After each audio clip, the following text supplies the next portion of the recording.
What were they? What is it? Yeah. A hat? And a sweet They bag. better have a hat. I throw my hat away every time I get it. You do? I asked them not to give it to me. Like, Yes. is it a hat? It is a hat. Yeah. They keep getting a little bit better every time, but they're still not a hat I would wear. Yeah. Kind of looks like a bucket anyway. Oh, sweet. This is cool. Yeah. Hard to Okay. wash. Yeah, they're nice. Super nice. All right. So this is we're going to talk quickly about motivation of buyers and sellers and people who want to move, right? What are some motivating factors for buyers? They're renting and they don't want to rent anymore. Not enough space. Yeah, I was gonna say that too. More space. More space. Okay. Coming from the Bay Area. That's not motivation. Why? Relocating? But that's not motivation though. That's why we're learning about it today. Better What was the areas. other one that someone said? It was more space. Oh, ownership versus renting. Yeah, save money. I think Versus rent. what would be like main reason for like a relocation from the area is it's cheaper to buy. Okay. So Cost. like cost, yeah. School Sometimes districts, cheaper to maybe? buy than rent. What was that? School School district. districts? Okay, you want to move schools? Or just like areas in general. Yeah. Okay. What else? Terrible neighbors. Terrible neighbors? So don't like the current house. I would not call that a motivation. That's a want. Okay. So think about it like this. Is it a want or a need, right? Life change. They got married or family grew. Like another kid. Mm-hmm. That's a real motivation. Someone died. Mm-hmm. Okay. Anything else that you think of? Investment? Or is that Okay. not one either? Yeah. Okay. Well.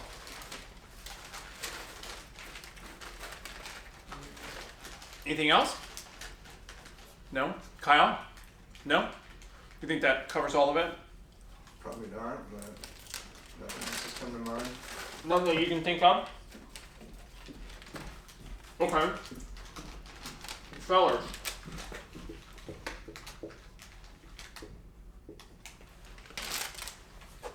Motivations for sellers. Upgrading the house. Need more space. Okay. Or less space. Yeah. Or downgrading. Upsize, downsize. Okay. What else? Moving out of state for family. Okay. Out of area relo. Okay. What I feel like else? a life change could apply to that too for people that have a 2-story house and want 1-story. Life change. Let's say medical, financial. I'd kind of say costs and schools would kind of fit into that as well. Okay. They have your death and divorce, which could be a life change, but It fits in there, but that's more clear. I feel like definitely change. Okay. The money they can make off their home. Not motivation. Is that That's not a motivation. not even for your investors? Maybe. You know, if it's an investor property, I mean, they have. I would say no, because then you have to get to okay. That's just like the result. What's motivating the money, right? Okay. Yeah. That's what we're getting to, right? So it's like like- most of these actually aren't motivations. Okay, they're not. They're like that's what they want, right? However, it's not a true motivation. Meaning, like if someone says, "Okay, I want more space," right? You wouldn't say, "Okay, great, that's your motivation." You would ask more questions around.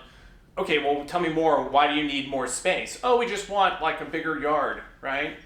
Like you need to dig down on that and find out, okay, well, what's driving that? And honestly, amid this kind of market, these kinds of motivations are working, right? Like people are able to easily sell their home and go buy another one.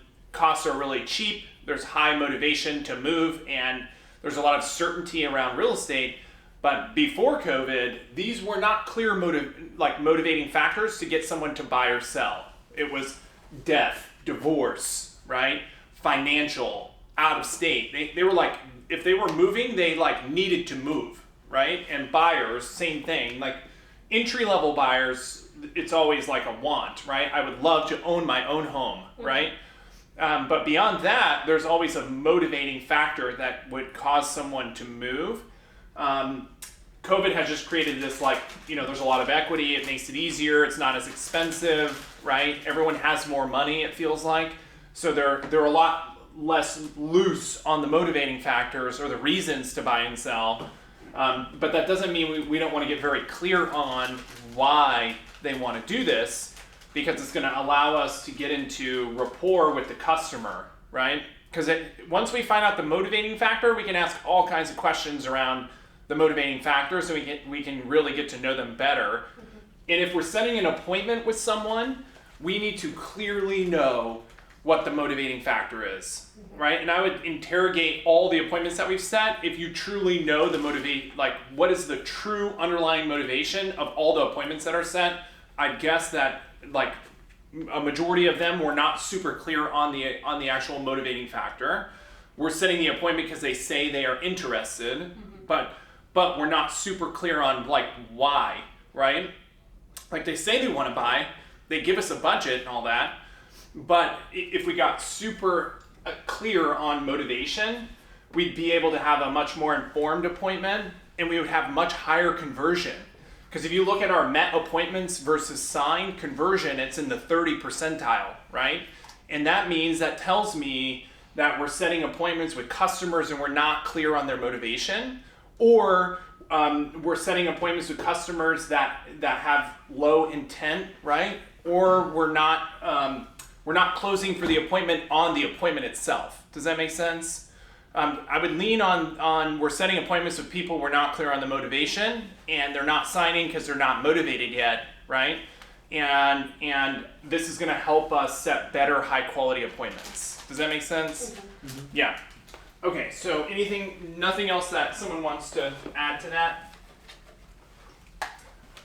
Like for sellers, I would say it's death, divorce, financial. There's not a whole lot of other real, true motivating factors. And financial, we can say they're relocating out of state, retiring, right? Like they're changing their job, right? Job change. These are like, before everyone was motivated, these are what we were hunting constantly. We're looking for the people who have to move, right? And same for buyers. We're looking for those people who absolutely have to move. So let's talk about some ways to uncover motivation. What are some questions you can ask?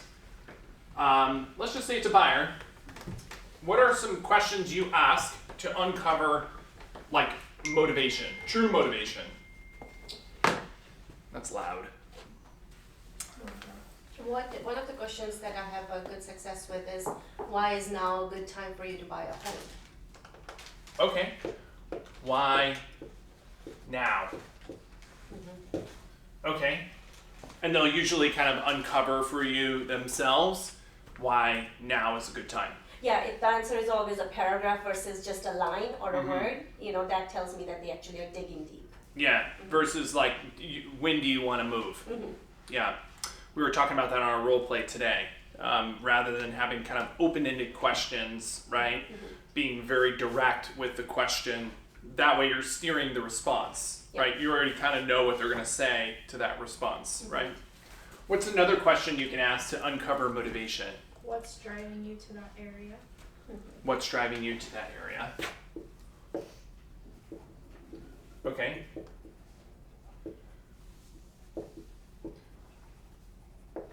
I'll give you one. What happens if you can't complete this? Sell, buy, right? What would happen if you have a customer on the phone, right? And they say, yeah, we want to move in the summertime, like you were role playing, right? I would ask, well, what happens if you can't move by August? What impact will that have on you? That will uncover motivation immediately, right? You'll know if you're talking to someone who's legit or not right away. If they say, there's always next year, or, it is what it is, or the perfect house will come. That allows you to start slaying away, okay, well, obviously you're not as motivated as you say you are, right? And you can start hitting on interest rates, that kind of thing, to kind of steer them back to, this is why you want to buy sooner rather than later. But that's a great question. What happens if, for a seller, they want to move in August, let's say? Well, what would happen if we don't close in August? Walk me through what would happen, right? Well, that means I can't get to my job. That means I would be fired, right? All those things. If someone is responding with that, you have a clearly motivated buyer or seller, right? Does that make sense? Mm-hmm. Now, there's one-off issues where there might be someone who is motivated because of a certain price range of a home or whatnot, but it all comes down to, like, Joe, if you remember on the humbug appointment, the guy agreed to the appointment because homes were selling higher than he thought, right? Yeah. But in reality, it didn't matter to me, like, he wants to sell because it's high. That's not what I was asking. I was asking, okay, well, what are you going to do with that money when it's, when you have it? Because obviously someone has intention, if they're going to sell and cash out, they want the money for something. He fears that, inflation will cause a downward pressure on prices, so he wants to store money, or he wants to go reinvest that money somewhere else where he feels like it's less, let's call it direct investment for him, right? Mm-hmm. You have to get down to that motivation, because you can use that motivation to your advantage. And it's truly like why the person is doing what they're doing, right? It's not easy to go buy a home, and it's expensive, right? So you need to get down to the motivation, and it will allow you, again, we're trying to get into better rapport with customers so we can earn more appointments. Does that make sense?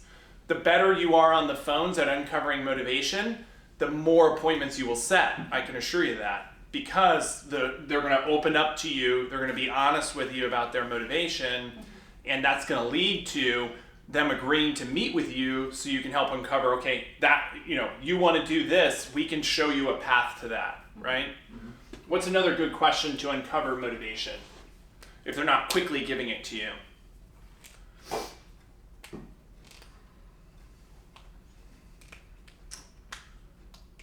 What questions do you ask on the phone? I feel like my question's the same as Nikki's. Like, what made you start your search? Okay. What made you start your search? Mm-hmm. All right. You start your...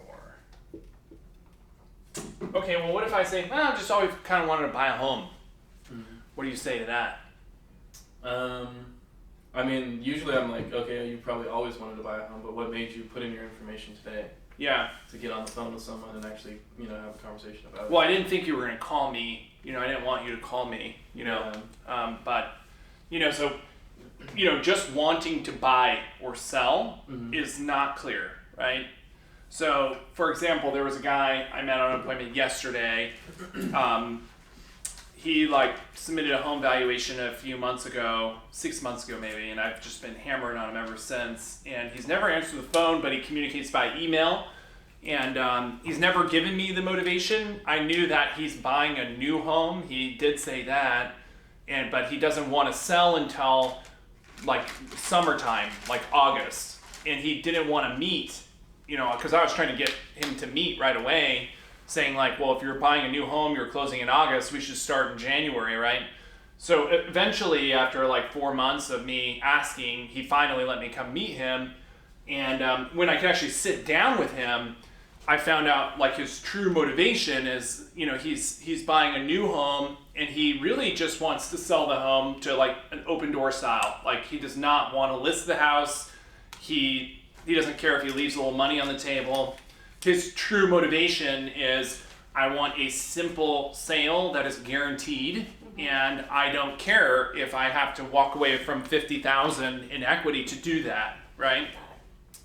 Had I known that on the phone or via email, you can't really get it via email, I would have been more prepared at that appointment for what his goals are, right?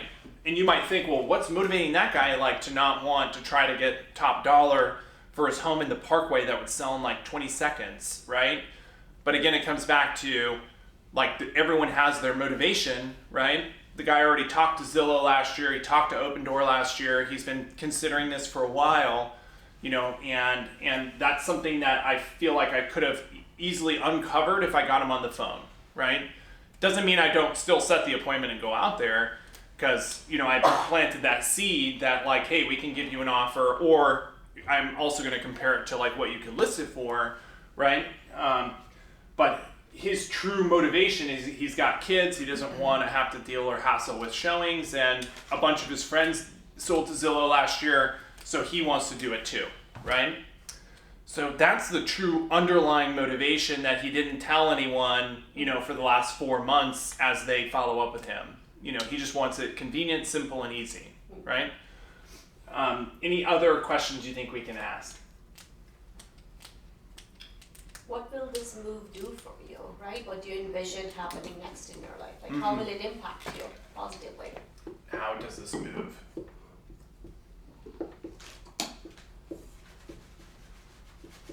Impact you. Okay.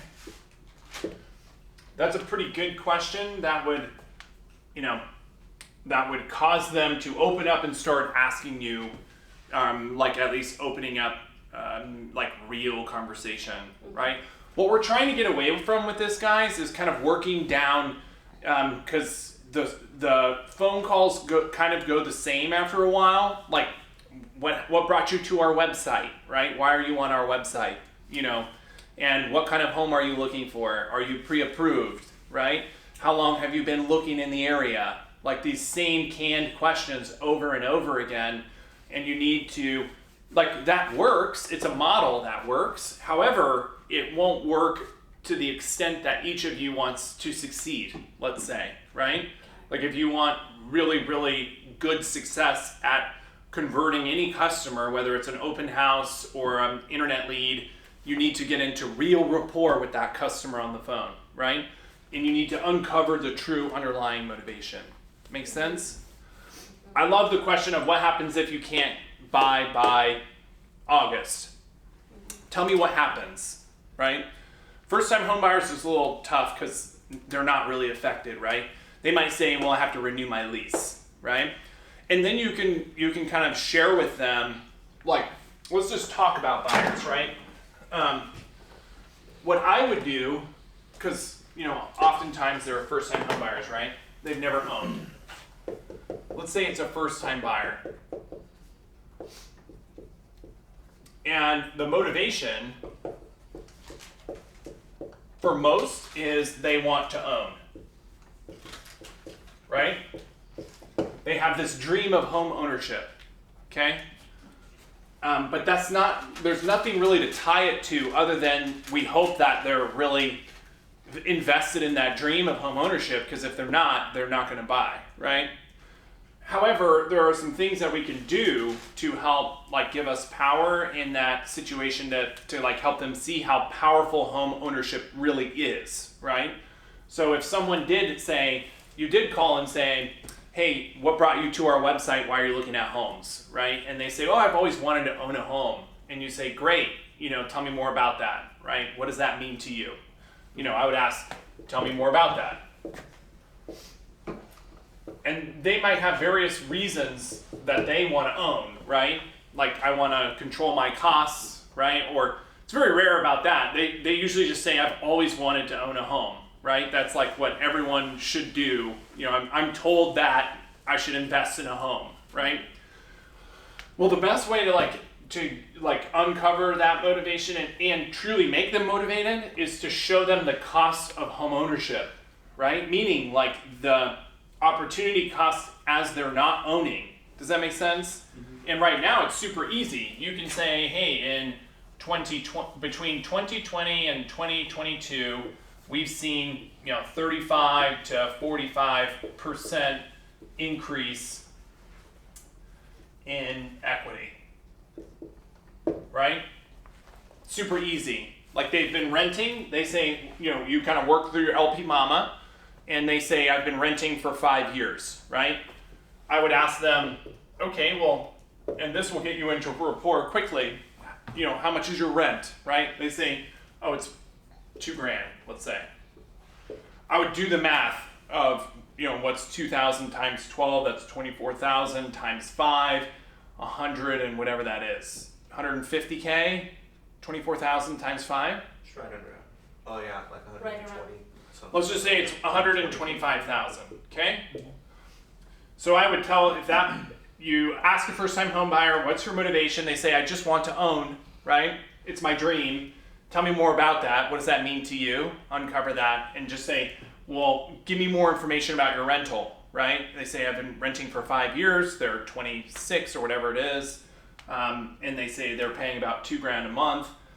You could quickly off the top of your head do the math for them and say, hey, let me walk you through something real quick and share with you like why I'm so passionate about ownership and the opportunity costs you're missing out on by not owning if you can qualify to own today, right? So let's say you've been renting for 5 years, you've spent $125,000 cash, and what is your net worth, right, today because of that, right? And they might say, well, what is net worth? I don't know what that means, or that's like all the money you have in the bank account and anything you own, right? And they might say like, they probably won't respond to you, but they might say like 8,000, right? I have some money in the bank and whatnot. You need to help them realize and see, not only the hard costs they're spending on rent. If you add that with, let's say it's a $400,000 home, right? What's 45% of 400? Do you know what that is? Just 45,000, 200,000, something like that? Okay. Okay. Say, had they owned a home the same time period, right, 5 years, not only would a portion of that 125 come back to them, you can say maybe $30,000 you pay yourself back in equity, plus you get to take advantage of the appreciation that's taken place over the last 5 years, right? And that number could equal 200,000. So had you talked to me 5 years ago, right? Had we had this conversation 5 years ago, let's go in a time machine, and I convinced you at that time that you don't want to just to own, but you want to own a home to impact your financial legacy, right, for your kids or whatever it is, you would now be sitting on $250,000 of net worth that you would not have had we not had that conversation 5 years ago. So let's talk about it like this. Today is the day you're going to decide to make an impact on your financial legacy, right? Like, do you think that would be a much more strong conversation with a potential buyer than just, where are you looking? Have you seen any homes that you like? Are you working with an agent, right? That's advising versus all the other real estate agents, the 43,000 now, however many there are in Sacramento, right? This kind of conversation will get you through when motivation starts to go away, right? And that's what we need to learn before that happens, right? We want to practice this over and over and over again, because as interest rates hit 4%, buyers are going to start to wane, right? They're going to start to say, I would buy a home, but I'm okay if I don't, right? So you'll start to uncover motivation shifts, let's say, as we kind of move forward. Same with sellers, right? If they can't sell their home in 1 week and it takes 45 days as it normally does, right? I'm going to have to hunt twice as hard to find the motivated sellers, right? And I kind of walk them through similar concepts. But this is super easy conversation to do, and you should have this with like every single buyer who is interested that's renting, right? Is like, and you can also throw in rents in the Sacramento area, 5, 10, 15, 20, 25, 30, 40, are up 40%, just like equity, right, in the last 5 years. So not only could they have bought that home 5 years ago and locked in a low payment, right, that was the same between 5 years ago and today, unless they refinance, which they probably would have and saved even more money. But the rent has gone up, I'm sure, several times over the years, right? And so you can also use that to your advantage and say, hey, how many times has your rent gone up, right? Or how many times have you had to unload your apartment and load it to another one, That sucks, right? Moving sucks. Yes. And you're going to constantly be moving if you're in rentals, right? Especially houses as investors sell their rentals, right? So, have any of you ever had a conversation like this with a buyer lead that's interested right now? Like, kind of maybe not exactly like this, but you're breaking that down for them on the phone? Yeah, I have. Yeah. In the app, there's a home ownership calculator in the Brivity Home app. And you can actually, if we're consistently sharing that app with customers, you can have them pull it out on the phone with you and say, put this in there now. It actually has the cost of waiting in that calculator, right? And they can literally just put in 400,000, whatever it is. I haven't used it in a while, but it's pretty slick. It's very simple, and if the customer doesn't have the app, you can do that math in the app on the phone with them. Does that make sense? Mm-hmm. Yeah. And you should have this conversation with buyers at open houses, right? The minute you start talking like this, you earn credibility. Like, you are no longer this is an agent salesperson that I don't want to talk to. You're having a very relevant conversation, and they're immediately thinking like, wow, this guy knows his stuff, right? Or this gal knows her stuff. And it's a different, when the customer makes that shift, you'll notice how they talk to you. It's different. If I walk up to a customer, Joe, and you walk up to a customer, that customer will talk to me differently. I guarantee it, right? They will listen differently to me versus you, simply because I have more experience in delivering to them like what kind of information they need. You know what I'm saying? Yeah. As you gain sales experience, you'll start to notice that people listen to you more. They actually ask you questions versus you having to ask them all the questions to uncover the motivation. Does that make sense? Mm-hmm. Like, they will seek you versus you seeking them. And that's kind of the shift we're trying to make is, we need to have better conversations. We need to improve our sales skills rather than work down the canned responses. Good? Mm-hmm. Yeah. Okay, so this is a very good, if we could break this down, you just want to, rather than all the numbers and stuff, I would say show cost of inaction. Okay? And you could even say that to the customer. Like, can I get 5 minutes just to show you what the costs of inaction look like for you in home ownership, right? And then another thing I wanted to talk about in regards to motivation is all you guys know is this current market. Like Nikki, all you know is this market.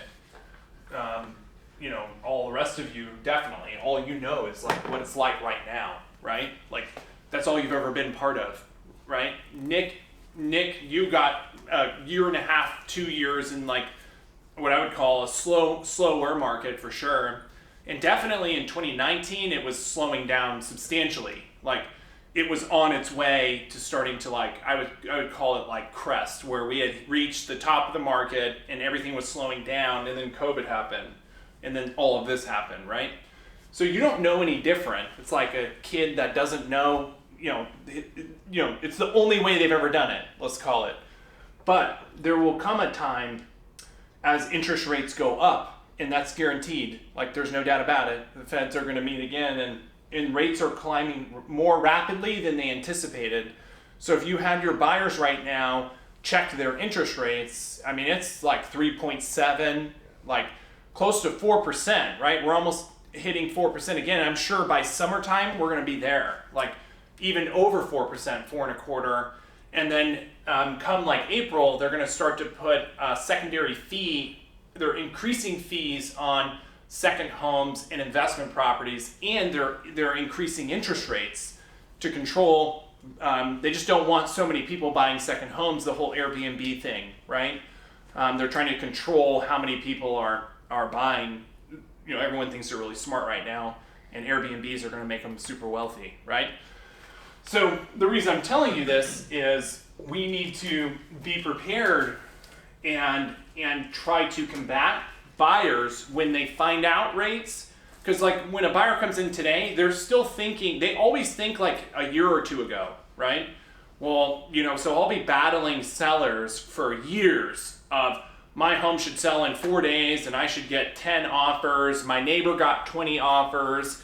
I will battle that. Even if the market tanked tomorrow, I'd battle that for 2 years, right? Like if homes were all selling in 80 days, every appointment, they would still think that they can get their home is the one that's going to sell for, $100K over asking. It's very damaging. Buyers get stuck in the past and they go back to like what it used to be, right? So for every 1% in interest increase, how much does that affect their purchase price? 25K? No. It's a percentage. Purchase price or payment? Payment or purchase price. It really is their purchase price, but I connected to payment on there, and it's like $250, I think. you could say that. 200 or 250. That's what I use with buyers on the phone. But it I don't know. depends on how much they're like approved for. Oh, no, 1% interest rate increase at 250 a month is what I tell them. okay. That's the only one I really use, and then I mean, if they're approved for $900K and it's a $900,000 loan, it's Oh. going to be like $1,000 a month. I'll adjust on that based off of like the Okay. price they're looking or like their estimated monthly payment, their down payment, things So like the that. easiest way to explain this is a 10% increase in cost. Super easy for them to understand. Okay? So what that means, Mrs. Smith, is, interest rates are 1% higher than they were last year, right? We were locking rates at, 2.75 in October, right? So if interest rates are 3.7 now, that's a full point in interest rate increase. I think the only reason we're still seeing a lot of urgency right now is inventory is like even 40% less than it was last January, right? And COVID has a lot to do with that. Like if there's 50% of people got sick with COVID, they're not listing their homes. The agents aren't out showing them homes. Their buyers aren't out seeing homes, right? So I think we're in this little window for the next quarter probably as Omicron shakes out and there's already a decline in cases as that's like we get to spring and summer. People will recognize how much higher interest rates are today than they were last year, right? So it's going to create this beautiful window of opportunity, I think, where all the tire kickers and the people that gave up and the people who really want to buy jump into the market to lock an interest rate, right? But they're gonna find that their costs went up. So there's going to be a disconnect between what buyers think they can actually afford and what they can really afford when interest rates are at today's levels. Does that make sense? Mm-hmm. And especially if they were in the market last year and now they're in the market this year, there's gonna be a big disconnect. They're gonna object, right? They're gonna say, well, I was approved for $750. Well, now you're approved for $650, right? So for every 1% increase in interest rate, it's about 10% in added cost or reduction in their provability. Yep. Does that make sense? Mm-hmm. So if they were approved for $600, right? Now they're approved for $540. Same everything, right? And that's a very easy equation. Okay, your budget's $600, right? So for the same payment at yesterday's rates, for the same exact payment, nothing changed, now you can approve for $540. This is the power of interest rates, right? So say it went up 1.5%, right? Which is very realistic by the middle of the year. So now they're approved for $500, right? No more pools, no more large lots, no more best neighborhood, right? I mean, they could maybe get into Folsom at $600, now they're in Rancho, right? So, if there's anyone that is interested, what's that? Sounds so much worse. Oh. Rancho or Folsom? Yeah, it's Much way better. worse. Not only this, right? So this is part of the equation, like let's just say the real life costs.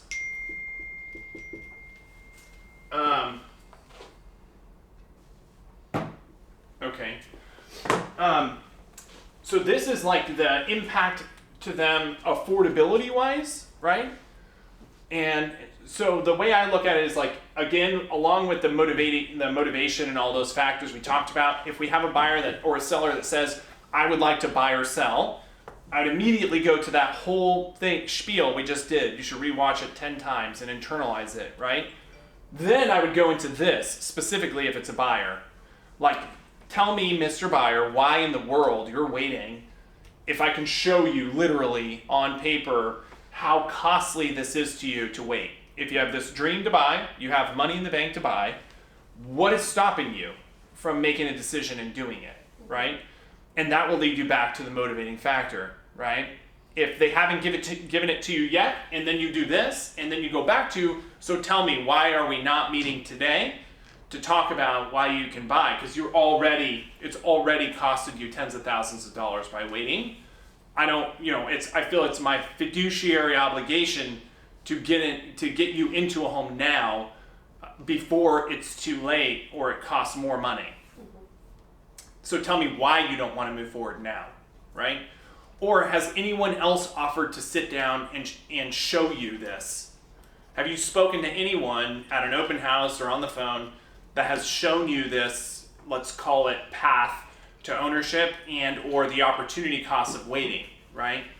No, because they're all salespeople and they just want to get the commission and go. And they also can't do math and they don't know what the fuck they're talking about, right? Does that make sense? Yes. Okay? So for every 1%, it's a 10% increase or decrease, let's say, in their approval amount, and it's a 10% increase on their raw costs. Meaning, so like, let's say it's 2.5%, and let's say it's a $500,000 loan amount. I'm just spitballing these numbers, but I'm guessing at $500,000, 2.5%, they're probably paying like $300K in interest. Over the life of the loan. Yeah, over the life of the loan. The same 500 at 3.5 is probably more like 425 in interest, right?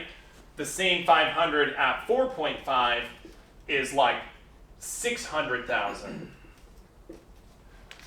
right? Yeah. And you can quickly share this with them. For if you're approved now for 600, today versus 4 months ago, now you're approved for 540. And let me share the worst part, right? At a $500,000 loan amount last year, you're paying around $300,000 in interest. This year, you're paying an additional $150K. So that's $450.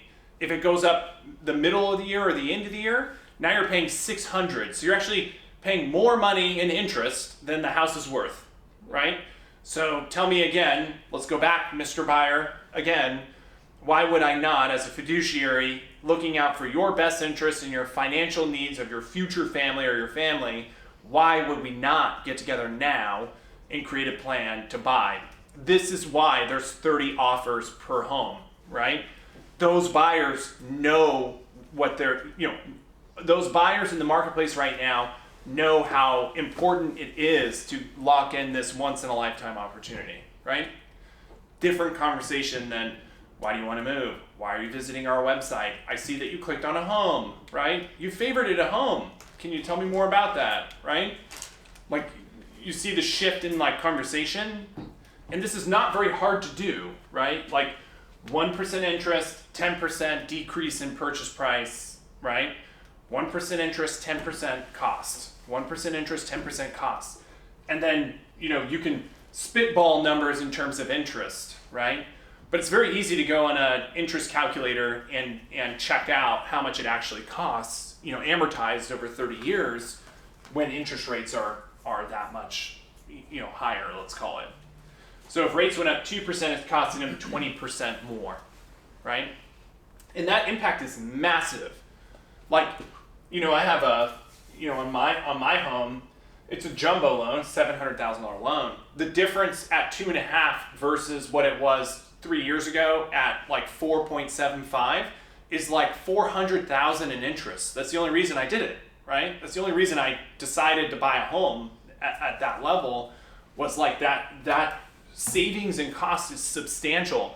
I would never be able to own another home that, at that price range for that cost again, right?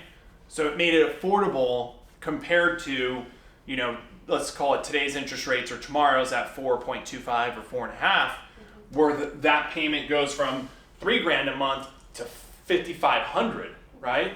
So you're gonna see like the median buyers, our average price range is around 600. 3 years ago, our average price range was like 280, 325 for buyers. Like, this is the most incredible time period from an income perspective I have ever seen. Like, we're making double, sometimes even 2.5 times per closing what we made just 2.5 years ago, right? But what that means is the prices will have a massive effect as interest rates go up, right? Like, it's the purchase prices are up, but if rates go up along with it, you're gonna start to see, like, instead of payments at $2,500 a month, they're gonna go to $3,000, $4,000. I don't know about you, but most buyers want to stick in the under 3K. It used to be like under 2,500 easily, under $2,000 a month, just a few short years ago. Now, I would say buyers on average are paying like 2,800, 3,000 a month, but you'll start to see those payments go from, 2,800 to 4,000, 5,000. Those used to be like $1 million buyers back then, right? 2 years ago, $1 million buyer was paying like 4,200, right? So, we need to be ready for when rates go up and hit that 4% threshold. That was when in 2019, rates were at 4. When they crossed the 4% threshold, people started to object a lot more. They were not as motivated. They were not moving as quickly. It really impacted their costs, let's say. Got it? Think you can do this? 1% interest, 10% cost? What do you do with so even you break that down for someone and they just say, which is what we're always getting right now too from some of those buyers is, hey, well, yeah, if rates go up, prices are just going to go down a little bit. They could, they might, yeah. But inventory is still very low, right? So that's where I go with it too. So yeah, I mean, they will. I would imagine, if you spitball that with them, when a buyer or a seller tells me that, like, yes, rates might go up, but that means prices will go down, right? Yes, it's true, it might, but it takes much longer for prices to shake out than the added cost of interest rates, right? So it might take a year for the market to start to correct itself. Every new listing that comes up, instead of getting 20 offers, they get 2, right? And it doesn't sell 60K over, it sells 10K over, right? So it's going to take a while for the prices to adjust. But what doesn't take a while is if interest rates go up and you buy a home and your payment is higher than it was, I mean, any savings that you're perceiving for prices to come down, you're paying in interest costs in the first year, right? Because if you run the math on the 500 at 2.5 versus 3.5, they're probably saving like $7,000 or 8,000 in the first year, right? So in 2 years, that's 16, and then in 3 years, I mean, you're talking 20K, right? Yeah. I mean, it takes a while for prices to come down 20, 25,000, right? Yeah. Especially when they're appreciating 1 to 2% a month. I mean, that would take a 200% reversal in property values, and that's never happened. Not even 2008, right? Values went down 50% over the course of like 24 months, right? Yeah. However, it never makes sense. Like, so I would just say that doesn't make sense. And let me share how. Or would you like to hear how? Or do you not care? Just trust me on it. It doesn't make sense, right? It's like buying a car, at 50% interest or 7% interest. Which one is better? 7. So it's that simple, right? Steven, in 2019, how long did the interest rate stay at 4%? Like, how long did we see it stay that high? For 2018, it started to go up in the 4s, and 2019 for like the whole year. Yeah, it was like first. It felt like the first half of the year. I think they started coming down a little bit towards the end of the year, which is what made us low at the beginning. Because remember, we didn't have a ton of inventory beginning of 2020, which was shaping up to be a super busy year. Then COVID hit, and then everything was kind of down. So when you look at the graphs, that's when it's a little odd. March not even really March, but more April, May. So I think it was 2019 was when they were flirting with what, like 5-6%, Yeah. right in that beginning. Wow. Yeah. And that would be normal. Yeah. You know, if I could see rates hitting 5%, up in the 4.5% to 5% range by the end of going into next year. Yeah. You know, they might not be able to without wrecking the economy. Yeah. You know, so this all makes sense. Yep. Okay. Good. What time is it? We got like 5 minutes. And then I'll just. So let's just talk about this real quick because this is very real. So, everyone's talking about inflation, right? Yes. Consumer price index. This is what they track for inflation, right? And this all leads back to motivation of why to move now versus later. But the consumer price index is what the government tracks to say that's the accumulation of all transactions, housing goods, anything really. How much has it gone up, in the time period that they're looking at it? And I believe they review it quarterly, right? So the last quarter, the consumer price index was up 6%, but that's kind of deceiving because if you look at housing's up 50%, right? If you look at building materials, that's up like 200%, right?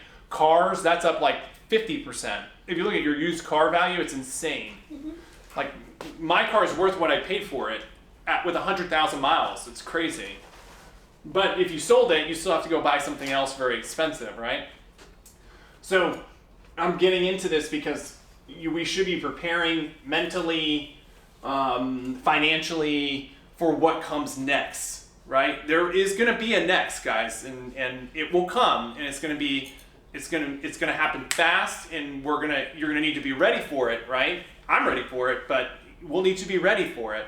Where as the Fed starts to raise interest rates, like there's the way to stop rising costs, right? So costs continue to rise because rates are low. When rates are at 1% to 2%, let's say, that's the reason we have cycles in the business economy is because when rates are really low, the federal government makes rates low so that people go out and spend money. They borrow money and go spend it, let's say.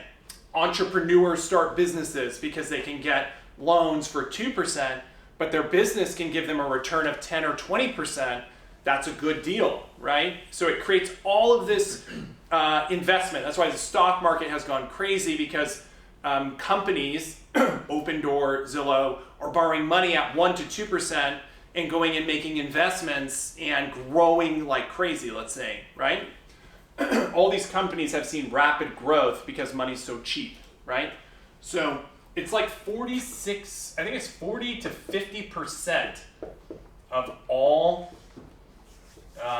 currency has been printed in the last 2 years.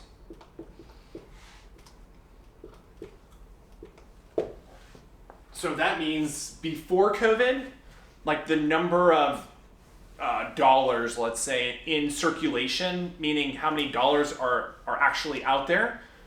As of today, like 50% of all of them have been created out of thin air, right?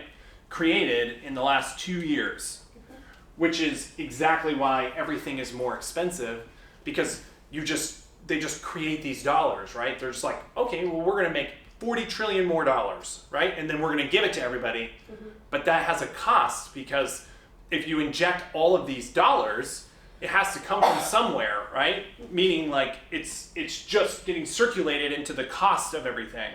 Make sense? Well, what winds up happening is that all works really well. Like the government knows if they make rates low and people go out and spend money, that stimulates the economy, everything gets better, right? Asset prices like stocks, bond, anything that like grows in value. If you take money at 2% and invest it in the stock market and get 15%, which is what many people did, right? that's a good deal, right? But at a certain point, the federal government has to raise interest rates to combat rising costs, which is what they're doing now, right? And, I'm no economist or anything, but, the consumer price index is, in my opinion, I don't believe that to be true. I think it's much higher than they lead you to believe, right? The average cost of everything is actually far higher than 6%, definitely in California, that's for sure, right?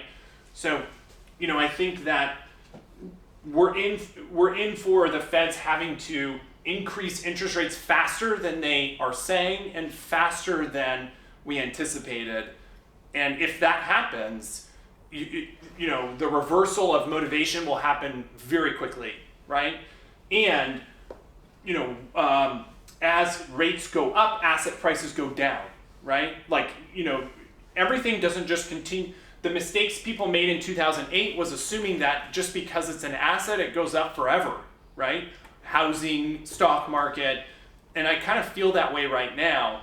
All of the armchair quarterbacks pitching, all these speculative things online on Facebook, all these cryptocurrencies and stocks, and everyone's, giving advice about investing, right? But they're getting crushed right now over the last week, and you don't see very much conversation around that, right? Because they assume that it goes up, right? Or they assume if they buy right now, they're just buying some kind of dip and it doesn't continue to go down, right? But if you think about what's in store over the next 2 years, I would say right now, while it's good, while it's the best it's ever been for a real estate agent, the most money possible, the most motivation possible, the fastest sales as a seller, the best buyers qualifying wise, meaning no down payment assistance, no low down payments, no people being wishy-washy. When they make a decision to buy, they buy, right? There's very few buyers that say, I give up after one try, right? Once they're in, right? Would you say, Nick, that it's the most motivated market you've ever worked in? Yeah. For sure. It's the best market I've ever seen, right? So we should make a commitment to ourselves to get our unfair share right now, and I've said that a couple times over the last year, but I think we're closer to change than we are far away, right? The federal government will do some things to downplay or minimize it, but I think what they've done now is created this, it's a bubble, there's no doubt, it's an asset bubble, 100%. There's no way values of stocks and all, real estate and everything can go up 100% over 2 years and nothing come from that. The government will try to keep us from being in pain by continuing to subsidize the economy, but pain will come at some point, right? And so, and we might say well, why do we want to put a buyer in a home if for some reason, we think that values may go down or something may change? I would go back to the motivation and say, well, we want our buyers to have a fixed cost, right? We want our buyers to be qualified. We're not putting them in a home if they can't afford it, right? Do I think foreclosures and all that are going to happen? No. I think what will wind up happening is the market there's going to be a correction, let's call it, and there's going to be a crash in confidence, buyers' confidence level that everything continues to go up. Once that happens, if buyers feel like if I buy this home today and it's not going to go up in value tomorrow, motivation goes away. Make sense? Mm-hmm. The only reason buyers are so motivated right now is they know if they buy today, 6 months from now, it's going to be worth way more than it is today. If that changes, let's say, and the market's flat, the motivation is not nearly as high, right? They compare it to renting at a much more equal pace. They might think, well, why buy now? My costs are kind of the same, although the market's not going up substantially, so they're just not as motivated. Does that make sense? And if the stock market continues to get crushed on a weekly basis, that evaporates motivation very quickly. I felt like if the stock market continued the trend it's been on for the last week, for another week or 2 weeks, get ready, you'll feel it with your buyers. It's all about certainty, right? Meaning buyers think that it will be worth more someday, more tomorrow than it is today. They will never buy something if they feel like they buy it today and it goes down in value tomorrow. especially housing, they'll buy cars and shit all day long, right? But not a house, because the intention is this is an investment, right? Does that make sense? So I would go out there and get our unfair share right now, because I think that the next quarter or so, like into the summer, will be really, really, really good. And we should be coaching buyers on all of this stuff. There's a reason to buy now. It's a good hedge against inflation, right? Your housing costs are only rising. Even if housing costs went down, your mortgage payment still, your rent payment is still in jeopardy to change, right? There's only so many rentals in the marketplace, right? In down markets, rentals do great because no one owns homes. They're in default or they can't afford to buy, so they need to rent, right? So if a buyer says, well, if values are going down, so will rents, and that's not the case. Rents went up in the last down market. Make sense? So, I would always go back to, this is just me personally telling you as team members and people that I care about, like you should be storing, you should be saving as much money as you can. You have every check you can, and you should be working like there's no tomorrow. Like this is the greatest transfer of wealth in history. And you're like in the middle of an industry that is going through like honestly the most profitable time period it's ever gone through, and you're in a position to really take advantage of it, and you should treat it as such because I would say within 12 months it won't be like that anymore, right?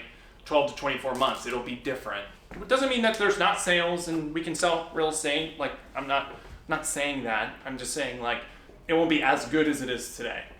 You don't want to be like looking in a year from now and say like, man, that was as good as it gets, and I could have laid more on the line, right? You don't want to just do the standard, right? You want to do more than the standard so you can get your unfair share. Make sense? Mm-hmm. And you should have conversations like this with your buyers too, because again, it will lead them to trust you. Like, wow, this person knows what they're talking about. Make sense? Yeah. Any questions quickly? No? Yeah. Yeah, motivation. That's the key. Like, Layla and I have been working on this a lot. There should be a no appointment on the calendar if I said, hey, who's this guy on the calendar? What's his motivation? Where you say he just wants to buy a home. Like, that's not motivation, right?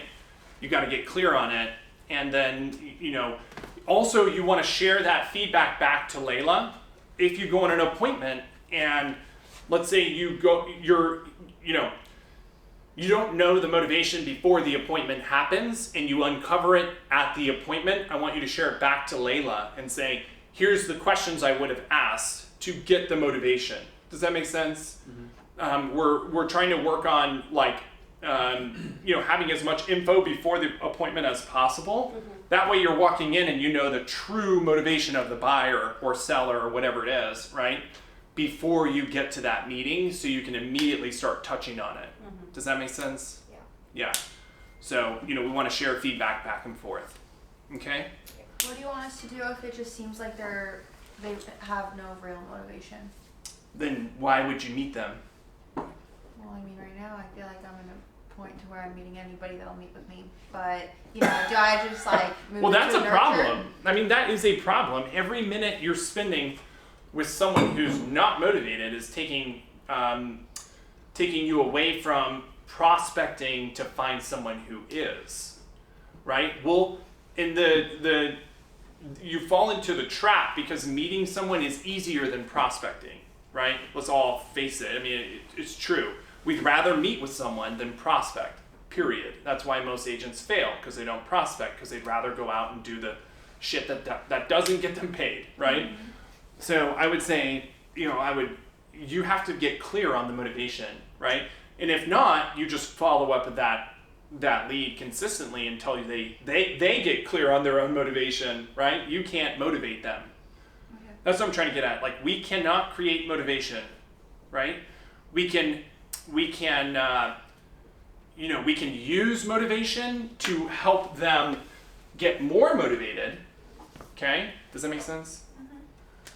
Yeah, don't meet people just to meet them. Are you talking about motivated? How stupid is that?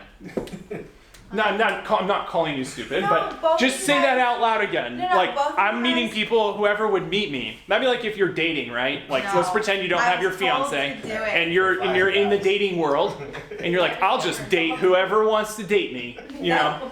Is not And you go to Walmart and you say, you know, whoever wants to date me, Walmart. let's date, right?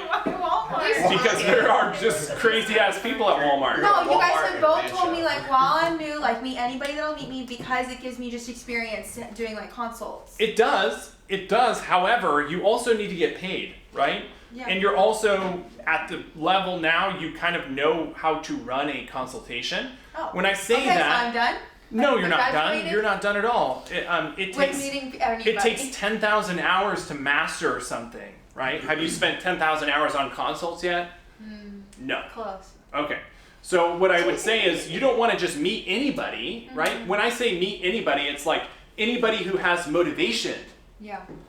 right? I don't care if they're motivated 9 months from now. So that gets back into you're clear on their motivation, right? I want to buy a home because I'm transferring for work and that work transfer happens October 2022, right? Boom, motivation. You know exactly when they want to move. Great, that's why I want to meet you right now, right? Because XYZ, right? I want you meeting that person whenever, as soon as possible, so you can have the at-bats, as many at-bats as possible. Not meeting people who you're not clear on their motivation. And I honestly feel that if someone is willing to meet you, there is motivation there, right? They don't just meet people just to meet them, right? It's just you need to get better at getting their motivation and being very clear about what they want, right? It's kind of like when we're working with an active A buyer and we wind up showing them 57 homes, right? We're not doing a good job of getting exactly what they want, and we're showing them properties that won't work for them just to look at them. And all of us are guilty of this. However, there are great agents that will just zero in on exactly what that buyer wants and not show them anything outside of that. And those are the agents you hear stories of, you know, on average they put buyers under contract in 4 homes, right? 4 homes, boom, under contract. 4 homes, boom, under contract. Because when the buyer's like, oh, what about this Zillow home and this Redfin home, and they're like all over BFE and they don't match their criteria, they say no, right? No, these are totally opposite of what you told me you wanted. Well, it's okay, let's just go look at it, right? It kind of looks good, we should check it out. And I'd say, you go check it out. You know, you're not gonna buy that home, right? So you have to set standards and make sure that any hour you spend not prospecting, whether that's following up on leads that we generate, calling the pond account, out in open houses, whatever it is that you're doing to move your business forward and get a customer, anything you're not doing that's not that is jeopardizing your success, right? Especially if you have no escrows, especially if you're not on appointments all day long, especially if you don't have the pipeline you think you need, right? It's all it is like prospecting for business, building relationships, and then getting the most motivated of motivated people. Does that make sense? I think it's a mix between motivation and qualification. I think is part of what you're probably asking about as well. Is meeting with that person who might not be qualified but motivated. But then it's also just inspecting your calendar for the day, right? And moving. I had an appointment Tuesday, so yesterday, where they were supposed to come out. We had set it up over the weekend. Based off of my conversation with her and the monthly payment she could hold, I didn't really know if it was going to be something that made sense or if she was going to be able to get pre-approved. But she reached out. She was motivated. She called me. Okay, great, cool. Let's set it. Looking at my day, there was an opportunity to go on another appointment, and I said, you know what? I'm actually just going to send you to the lender, and then we'll meet this weekend if that, if everything falls into place. She was okay with that. Filled out the application right away. They're working on the pre-approval right now, right? And then we can move that to Saturday, because now I'll at least know on that Saturday, hey, are we pre-approved? Are we going to be ready to buy?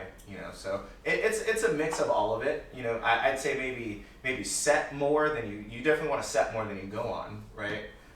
Yeah. Sometimes you want to set it just to set it. I've set appointments with people who have no motivation, but maybe it's practicing saying it, right? And then looking at it, if you're short on appointments or if you haven't been on one for a month, right? Then okay, go on it and just so you're not rusty on your consult, So just inspect it daily, I'd say. Yeah. Yeah, I mean, that is a good point. Like, if you can have motivation on buyers specifically, you can have motivation to sell, however, you can't qualify, right? So, and I would even say we can send them to the lender as a screener, like he said, right? We should be sending them to the lender anyways as part of that motivation question. I would say for this year anyways, kind of based on where I think we're going, we should only be spending time hunting the most motivated, which will mean you're going to have more prospecting time because less people are motivated. Does that make sense? Even amid this environment, there are far less motivated, qualified, ready to go people than there are people willing to meet us 3 months in advance, right? So I would be very careful with our time and be trying to get as close to people that are transacting now as possible. Does that make sense, right? And try to capture as many of those as we possibly can and take advantage of the current market as much as we possibly can, to the level and extent that we can, to get our unfair share right now, right? Because, I feel like pain is coming. Like, it is going to be painful. Like, we're going to be okay. Like, people will still transact real estate, but I think many people will be caught off guard. Everyone is kind of in this like flurry of like everything is good and everyone has money and everything goes up in value and everything is great. But there's a lot of underlying shit going on that's not good. Like really, really not good. Like never in history not good. And there will come a time where it'll just happen overnight. Boom. Consumer confidence goes away. Stock market goes down 20%. They literally stop it from continuing to go down. And that will happen for like 6 days in a row. And boom, motivation changes overnight, right? That's coming. I thought for sure last week was kind of the beginning of it, but it will come where like as soon as the consumer confidence, like meaning all of us are not as confident in tomorrow than we are as today, that's when markets shift. Does that make sense? People go into like protectionism, and that happened in March of 2020. Yeah. If you remember.